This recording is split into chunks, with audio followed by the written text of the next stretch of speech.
કે urban heat island એની અસરનું પ્રાથમિક કારણ શું છે? અર્બન હીટ આઇલેન્ડ એટલે શું? અર્બન એટલે કે શહેરી વિસ્તાર. તો અમુક વાર તમે જોયેલું હશે, ઉનાળાના સમયની અંદર સાંજે 4 વાગી જાય, 5 વાગી જાય, 6, 7, 8, 9 વાગી જાય, રાતે ખૂબ મોડી રાત સુધી પણ ગરમી લાગતી હોય એવું જોવા મળે અને ધીમે ધીમે તો ગરમી વધતી હોય ને એવું લાગે.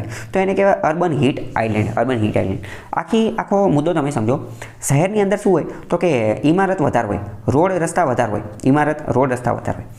ઇમારત રોડ રસ્તા આ બધાની અંદર શેનો ઉપયોગ થયેલો હોય તો કે સિમેન્ટનો, ડામરનો, આ બધાનો ઉપયોગ થયેલો હોય. તો શું થાય કે જ્યાં સુધી સૂરજ હોય, 6-7 વાગ્યા સુધી સૂરજ હોય, 6-7 વાગ્યા સુધી સૂરજ એટલે કે સન હોય, સનલાઇટ હોય, તો સૂરજની ગરમીથી, સૂરજની ઉર્જાથી આ બધી સિમેન્ટ ગરમ થાય. એટલે કે દરેક બિલ્ડિંગ, મોટા મોટા ફ્લેટ, અપાર્ટમેન્ટ, ઘર, રોડ, આ બધું ગરમ થાય. જેટલું પણ ઇન્ફ્રાસ્ટ્રક્ચર હોય એ બધું ગરમ થાય. પછી સૂરજ ગાયબ થઈ જાય. તો ધીમે ધીમે શું થાય કે આ બધું જે ગરમ થયું હોય ને એમાંથી ફરીથી એ ઉષ્મા જે છે બહાર ફેંકે, એ પાછી ઉષ્મા જે છે એ એમિટ કરે, પાછી ફેંકે. એટલે એક રીતે તમે જોયેલું હશે કે 7-8 વાગે રાત્રિ થાય તેમ છતાં પણ ગરમી જે છે એ લાગતી હોય છે. તો આખી ઘટનાને અર્બન હીટ આઇલેન્ડ કહેવામાં આવે. ગામડાની અંદર એવું ન થાય. ગામડાની અંદર તમે જોયેલું હશે કે સૂરજ આથમે એની પછી 1-2 કલાક પછી ધીમે ધીમે ઠંડક થવા લાગે. કેમ? કારણ કે અહીંયા જે છે એ માટીને એવું બધું હોય. તો માટી જે છે એ આ ગરમીને એને શોષી લે અને એને પાછી મોકલી દે. અડધી ગરમી જે છે એને પાછી મોકલી દે. જ્યારે આ સિમેન્ટ જે છે એ તો ગ્રીન હાઉસ તરીકેનું કામ કરે છે. એટલે એ સ્પોન્જની જેમ, વાદળીની જેમ ગરમી જે છે એને શોષી લે અને પછી જેમ જેમ રાત થાય એમ એને પુનઃ વાતાવરણમાં પાછી મોકલે, એમિટ કરે, ઉત્સર્જન કરે એનું.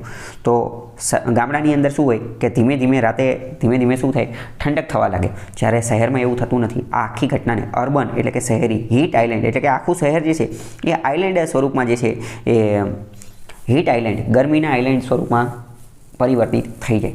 એને આખી ઘટનાને અર્બન હીટ આઇલેન્ડ કહેવામાં આવે. તો આનું મુખ્ય કારણ શું છે? આનું મુખ્ય કારણ છે શહેરી બાંધકામ, ઇમારતી માળખા, ઇન્ફ્રાસ્ટ્રક્ચરમાં અતિશય ગરમીનું ઉત્સર્જન. ઉત્સર્જન એટલે શું? એમિટ, પાછું જે જાય એ ગરમીને પાછી ફેંકે. તો કે જ્યાં સુધી સૂરજ હોય ત્યાં સુધી શહેરની બધી જ બાંધકામ, બધી જ ઇમારતો, એપાર્ટમેન્ટ, ફ્લેટ, બંગલા, ઓલું પેલું, સડક, જેટલી પણ ઇમારત હોય એ બધું શું કરશે?